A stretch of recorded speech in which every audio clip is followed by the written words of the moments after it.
We are live and broadcasting here from Easter Sheehan in Scotland. And right on the other side of the camera, we have the magnificent Barb Gay from Colorado, Denver. I mean, we couldn't be any further apart, could we, Barb? No, thanks for having me, though. I'm excited. It's great to have you here. So, Barb, tell me, what is it that you do? I mean, it says there next to your name, Radish Accounting. What do you do? We help people make more money. We try to help them with their accounting needs and their cash flow items. We help them with taxes. We do their annual meetings with them for their tax planning.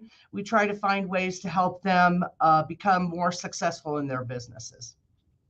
Fantastic. And you're one of our and business partners in the US, traditionally one of our RLC centers. Yes. And so why is and part of your business? Well, because I think it's important to think about things every day. And part of the thing that I like about and is that I'm able now to have my team be on it as well. And rather than having to have individual conversations with somebody, they get it from the and. I love that. And today we're going to be talking about part of the and, which is this daily D log, and how we want people who are listening to this, who are working with you, to think about their daily habits that they already have and how can they use them slightly differently. So from your perspective, why is having a daily routine important, Bob?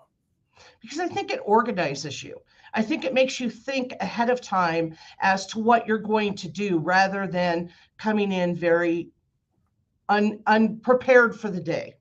Let's say that. We've been working with a lot here at Radish over the past 2 years of whether it be a bookkeeper or a tax preparer or an owner like myself, making sure that we're starting the day the same every day. Brilliant. And we're going to show people today, aren't we, what the D log actually is as part of that startup sequence. And if you're listening, what the initial idea of the daily D log was about finding one thing that you do every day and applying the D log to that thing. The example is doing your teeth in the morning. It's something you're all going to do. You're going to spend a couple of minutes doing that. Is it particularly the time where you set your mindset? Not necessarily, but you could. That's the idea. Could be walking the dog, could be driving to the office, could be doing any one of those things, and stacking a new habit against an existing one increases your chances for success. And that's what the daily D-log, we hope, is going to help people do. So in a minute, Barb, we're going to actually listen to one of the first D-logs in the system. People can join the actual AND system from the link below if they wish. I have to just ask if there's something flashing over in my eyes. I think it might be some glass over there. Anyway, I just stopped it, which is great. Thanking you to the team here. So we are going to give you the link. Of course, if you're working with Barb and the team, get in touch with us about how you can get access to free for 7 days to test out these daily D-logs, incorporate them into your daily routine, and take control of owning and setting your mindset. So, Barb, shall we take a look at the very first one, talking about intentionality? Welcome to And Coaching, your daily dose of action and insight. In the next 3 minutes, lend us your ears, gear up to take swift action, brace yourself to do something out of the ordinary. It's time to make today unlike any other. Let's go. Today's D-log is all about being intentional. Your ability to be intentional in the day in front of you. What is intentionality? It's applying more meaning to your thoughts and your actions in your day ahead.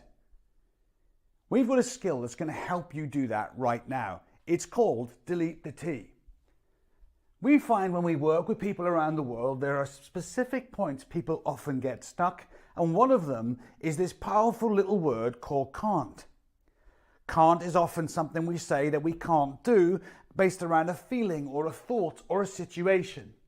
Let's imagine each one of those now. Maybe there's a call you don't feel like making and you're finding yourself saying, I can't make that call. Maybe you're in a project or something or a task and you're stuck and you're thinking, I can't move this on without whatever else may be missing. Let's take both of these examples now and delete the T, turning them straight into can possibilities.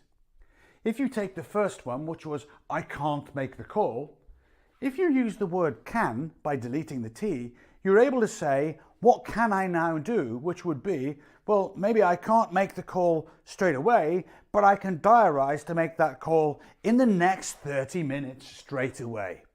In the project scenario, you're thinking, I can't move things on any further. You could also ask the question, what can I do to take one action? Maybe it could be, I could send an email. I can send an email. I can inquire about something. I can learn something that I don't yet know. Again, moving the situation on. As you go into this day, I'd like you to think about one action you can delete the T on that you're facing in your day. What could it be? What can you do? What also can you now apply the now action to? Is there something you can do immediately by deleting the T?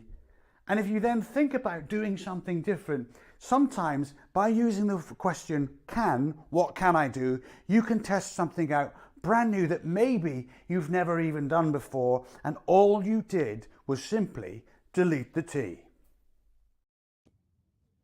So, Barb, nice message. What stood out to you about this D-log? Well, in that day, after I listened to this D-log, I tested myself to track how many times do I or my team say can't. And it's way more than you think in a day. So it's testing that to make sure that I don't even think we're aware that we do it sometimes. Yeah, and it's taking the time then, isn't it, to know what to do with it, whether you delete the T or whether you just ask that second question, which is, well, hold on a sec, what can I actually do? Because that's one of the best things that I've come across from our side of the fence, the coaching side, is actually stopping and asking the other question as well, isn't it? It's the both of them.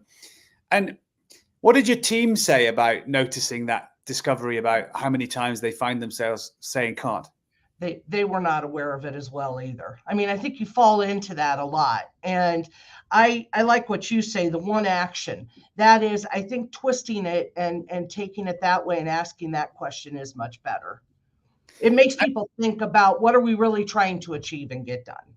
Absolutely. And do you think it's important to set your intention? You know, if you were to look at your career, which for anyone watching will know, and your clients will know, has been very successful, is if you were to contrast days where you were less intentional versus days where you are deliberately intentional, how do they tend to go for you?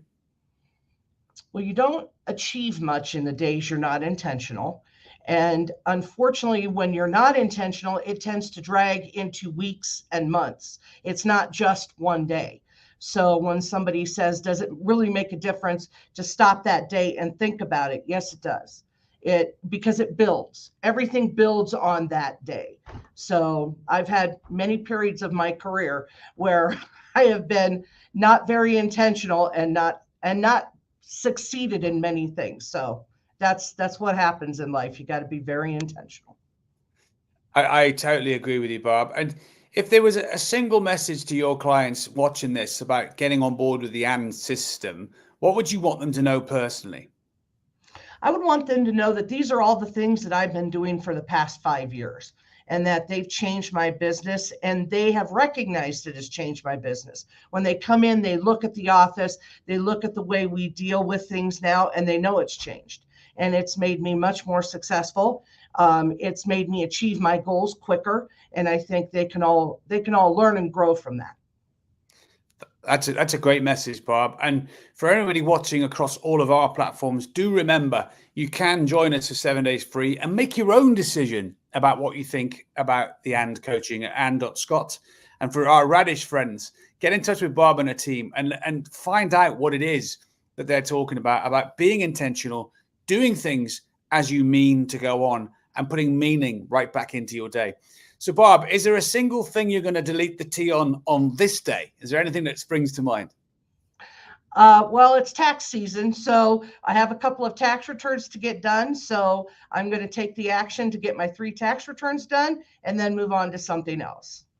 Fantastic. So, Barb, thank you for joining me today on the live cast. We will be back at a similar time tomorrow where you'll get to see Barb Gay again, the legend that she is, along with another legend who'll be joining her tomorrow is Debbie Halls-Evans, who'll be sitting in my seat to join Barb to talk about the D-Logs and the AND coaching from a different perspective. So Barb, thank you for your time, and I will see you tomorrow. Thank you for having me.